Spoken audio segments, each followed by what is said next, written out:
Guys welcome back. അപ്പോൾ നമ്മളിന്ന് നോക്കാൻ പോണത് പറഞ്ഞാൽ നമ്മുടെ ഈ ഫുട്ബോൾ തന്നെ കുറേ അധികം പ്ലേ സ്റ്റൈൽ നമുക്ക് അവൈലബിൾ ആയിട്ടുണ്ട് ഗൈസ്. അപ്പോൾ ഓരോ പൊസിഷനിലും ഏറ്റവും ബെസ്റ്റ് പ്ലേ സ്റ്റൈൽ ഏതൊക്കെയാണെന്നാണ് നമ്മളിന്ന് ഈ വീഡിയോയിലൂടെ പറയാൻ പോണത്. അപ്പോൾ എല്ലാം പാടെ നമുക്ക് ഈ വീഡിയോയിൽ ചെയ്യാൻ പറ്റില്ല. അപ്പോൾ നമ്മളിന്ന് പറയാൻ പോണത് GKയും അതേപോലെ സീബിൻ്റെ ഏറ്റവും ബെസ്റ്റ് പ്ലേയിങ് സ്റ്റൈൽ ഏതൊക്കെയെന്നാണ് നമ്മൾ ഈ വീഡിയോയിൽ പറയാൻ പോകുന്നത് ഗൈസ്. അപ്പോൾ വീഡിയോ ഫുള്ളായിട്ട് കാണാം. പിന്നെ ഏതൊക്കെ പൊസിഷനാണ് നിങ്ങൾക്ക് അറിയണമെന്നുണ്ടെങ്കിൽ കമൻറ്റ് ചെയ്യുക. നമുക്ക് അടുത്ത വീഡിയോ ആയിട്ട് ചെയ്യാം കേട്ടോ ഗൈസ്. അപ്പോൾ ഫസ്റ്റ് നമുക്ക് GK എന്നാണ് തുടങ്ങാല്ലേ ഗൈസ്. അപ്പോൾ GK ഒക്കെ നമുക്ക് ഗെയിമിൽ രണ്ട് പ്ലേ സ്റ്റൈലിങ്ങാണ് നമുക്ക് അവൈലബിൾ ആയിട്ടുള്ളത്. ഒന്ന് ഡിഫെൻസീവും ഒന്ന് ഒഫൻസീവ് കീപ്പർമാരാണ് നമുക്ക് ഗെയിമിലുള്ളത്. പിന്നെ ഗോൾ കീപ്പറിൻ്റെ കാര്യം പറയാനാ ചെയ്യുക ഗൈസ്, എല്ലാവർക്കും പേഴ്സണൽ ഒപ്പീനിയൻ അനുസരിച്ചായിരിക്കും നമ്മളെ ഗോൾ കീപ്പറെ യൂസ് ചെയ്യൽ.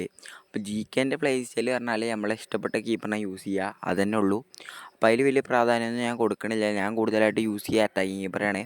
കാരണം എനിക്ക് അറ്റാക്കിങ് കീപ്പറാണ് ശരിയാവുള്ളൂ. അപ്പോൾ നിങ്ങൾക്ക് ഏത് കീപ്പറാണ് ശരിയാവുന്നതൊക്കെ ഒന്ന് കമൻറ്റ് ചെയ്യുക. അടുത്ത നമുക്ക് CBന്ന് തുടങ്ങാം ഗൈസ്.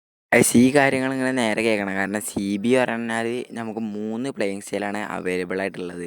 ഒന്ന് എക്സ്ട്രാ ഫ്രണ്ട് മാൻ, അതേപോലെ ഡിസ്ട്രോയർ, അതേപോലെ ബിൽഡപ്പാണ്. നമുക്ക് 3 പ്ലേ സ്റ്റൈൽ നമുക്ക് ഗെയിമിലുള്ളത്. അതിലേറ്റവും നല്ല കോംബോ അതേപോലെ CBയിൽ ഏത് പ്ലേയിങ് സ്റ്റൈലാണ് ട്രിഗർ ആവണമെന്ന് നമുക്ക് നോക്കാം. അപ്പം നമുക്ക് ഫസ്റ്റ് ബിൽഡപ്പ് എന്ന് തുടങ്ങാം. ഡിഫെൻസീവ് ലൈന് കീപ്പ് ചെയ്ത് കളിക്കണ ഒരു പ്ലേയിങ് സ്റ്റൈലാണ് ബിൽഡപ്പ് എന്ന് പറഞ്ഞാൽ.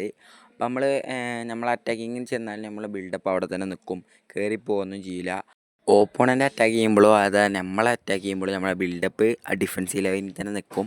ആണ് ബിൽഡപ്പ് പറഞ്ഞാൽ കയറിപ്പോയി അറ്റാക്കിങ്ങൾക്ക് പ്രഷർ കൊടുക്കാതെ ബാക്ക് ഡിഫെൻസീവിലേക്ക് കീപ്പ് ചെയ്ത് തന്നെ പറഞ്ഞ് കളിപ്പിക്കുന്ന ഒരു പ്ലേയിങ് സ്റ്റൈലാണ് ബിൽഡപ്പ്. അപ്പോൾ ബിൽഡപ്പ് പറഞ്ഞ ഒരു പ്ലേയിങ് സ്റ്റൈലുള്ളൊരു പ്ലെയറെ നമ്മൾ സ്കൂളിൽ എന്തായാലും വേണം ഗൈസ്. കാരണം ബിൽഡപ്പിൻ്റെ പ്രാധാന്യം എന്ന് പറഞ്ഞാൽ നമ്മൾ ഡിഫെൻസീവ് ലൈന് കീപ്പ് ചെയ്ത് നമ്മൾ ഡിഫെൻസ് പൊട്ടാതെ നോക്കണതാണ് ബിൽഡപ്പ്. അപ്പോൾ നിങ്ങൾ ബിൽഡപ്പിന് യൂസ് ചെയ്യാതെയാണ് നിങ്ങൾ കളിക്കണമെന്നുണ്ടെങ്കിൽ ഇപ്പം തന്നെ പോയി മാറ്റിക്കോ. നിങ്ങൾ ക്വിക്ക് കൗണ്ടർ ആയാലും അതേപോലെ പൊസിഷനായാലും LBC ആയാലും എന്ത് യൂസ് ചെയ്യാനായാലും നിങ്ങൾ ബിൽഡപ്പിന് യൂസ് ചെയ്തില്ലെങ്കിൽ നിങ്ങൾ ഡിഫെൻസ് പൊട്ടണായിരിക്കും ഗൈസ്. അപ്പോൾ എക്സ്ട്രാ ഫ്രണ്ട് മാൻ ഗൈസ് ആരും യൂസ് ചെയ്യാനായിട്ട് ഞാൻ കണ്ടില്ല. റെയറായിട്ട് ചിലവരൊക്കെ യൂസ് ചെയ്യുള്ളൂ എക്സ്ട്രാ ഫ്രണ്ട് മാൻ എന്നൊരു പ്ലേ സ്റ്റൈൽ. ആർക്കും ഇഷ്ടമില്ലാത്തൊരു പ്ലേ സ്റ്റൈലാണ്. അപ്പോൾ നമുക്ക് അത് ഒഴിവാക്കാം. ഒരു ഡിസ്ട്രോയറിനെ നമ്മൾ കളിപ്പിക്കുന്നതുകൊണ്ട് നമുക്ക് എന്താണ് ഗെയിമിൽ മാറ്റം വരുത്താനാണ് ഞാൻ പറയാൻ പോണത്. കാരണം ഡിസ്ട്രോയർ എന്ന് പറഞ്ഞാൽ ഗൈസ് ബിൽഡപ്പ് പോലെയല്ല. നമ്മൾ അറ്റാക്ക് ചെയ്യുമ്പോൾ നമ്മൾ ഡിസ്ട്രോയറിന് കയറി വന്ന് നമുക്ക് ത്രൂ പാസ് ഇട്ടാലും അതിൽ ലോങ് റേഞ്ചർ അടിക്കാനൊക്കെ സഹായിക്കണ ഒരു അത്ര കയറില്ലെങ്കിൽ നമ്മളൊരു സെൻട്രൽ ലൈന് വരെ അതിൻ്റെ ഫ്രണ്ടിലേക്കും ഡിസ്ട്രോയർ കയറി നിൽക്കണമായിട്ട് നിങ്ങൾ ശ്രദ്ധിച്ചിട്ടുണ്ടാവും. നിങ്ങളിതിപ്പോൾ ടോണി ആദംസ് അതേപോലെ മെക്കാനോ അതേപോലെ റോഡ്രിഗറിനൊക്കെ നിങ്ങൾക്ക് ശ്രദ്ധിച്ചറിയാം. അതിൽ കുറച്ച് ഡിഫെൻസിലേക്ക് കീപ്പ് ചെയ്യുക, ബിൽഡപ്പിനേക്കാളും കുറച്ച് ഫ്രണ്ടിലേക്ക് നിന്ന് അതുപോലെ നമുക്ക് ത്രൂ പാസ്സൊക്കെ ഇട്ട് സഹായിച്ച് കളിക്കുന്ന ഒരു പ്ലേയിങ് സ്റ്റൈലാണ് ഡിസ്ട്രോയർ എന്ന് പറഞ്ഞാൽ. പ്ലേയിങ് സ്റ്റൈലിലെ പ്ലേയേഴ്സ് നമ്മളെ ക്വിക്ക് കൗണ്ടറൊക്കെ വന്നാൽ ചിലപ്പോൾ നമ്മൾ ഡിഫെൻസ് ബ്രേക്ക് ആവാനുള്ള ചാൻസ് ഉണ്ട്. അല്ല ഓപ്പോണൻറ്റ് മെല്ലെ മെല്ലെ കളിക്കണമെന്നെങ്കിൽ ഡിസ്ട്രോയർ നമ്മുടെ ഡിഫെൻസിലേക്ക് കീപ്പ് ചെയ്യും. പെട്ടെന്നൊരു ഡിസ്ട്രോയർ കയറിയിരിക്കുന്ന ടൈമിലൊക്കെയാണ് നമ്മുടെ ഓപ്പോണൻറ്റ് ഒരു ക്വിക്ക് കൗണ്ടർ വരുന്നുണ്ടെങ്കിൽ ബിൽഡപ്പിൻ്റെ ഭാഗം വെച്ച് ഡിസ്ട്രോയർ പൊട്ടാൻ ഒരു ചാൻസ് ഉണ്ട്. എന്നാൽ ഡിസ്ട്രോയർ എപ്പോഴൊന്നും കയറിപ്പോയില്ല ഗൈസ്. നമുക്ക് അത്യാവശ്യപ്പെട്ട സാഹചര്യങ്ങൾ ഡിസ്ട്രോയർ പ്ലേ സ്റ്റൈലുള്ള പ്ലേയേഴ്സ് ഫ്രണ്ടിലേക്ക് പോകും. അപ്പോൾ നമ്മുടെ ഡിഫെൻസ് ബ്രേക്ക് ആവാൻ നല്ല ചാൻസ് ഉണ്ട്. പക്ഷേ ആ ടൈമിൽ നമ്മളെ ബിൽഡപ്പ് ഉള്ള ടൈമാകുമ്പോൾ ബിൽഡപ്പ് ഹോൾഡ് ചെയ്ത് നമ്മൾ ഡിസ്ട്രോയറിനെ ബാക്കിലേക്ക് വലിച്ച് ഡിഫെൻസ് ഒന്നുകൂടി സ്ട്രോങ് ആക്കാൻ പറ്റുന്നതായിരിക്കും. അപ്പോൾ ഡിസ്ട്രോയറും ബിൽഡപ്പാണ് നമ്മുടെ ബെസ്റ്റ് കോംബോ ആണ് ഗെയിമിൽ. അത് എല്ലാവർക്കും അറിയണ കാര്യമാണ്. അപ്പോൾ ഞാൻ പറഞ്ഞു തരേണ്ട ആവശ്യം ഉണ്ടാവില്ല. ചില പ്ലേയേഴ്സ് ഞാൻ കണ്ടിട്ടുണ്ട് ഗൈസ് 2 ഡിസ്ട്രോയറിനെ അതേപോലെ 2 ബിൽഡപ്പിനൊക്കെ ഉപയോഗിക്കണത്.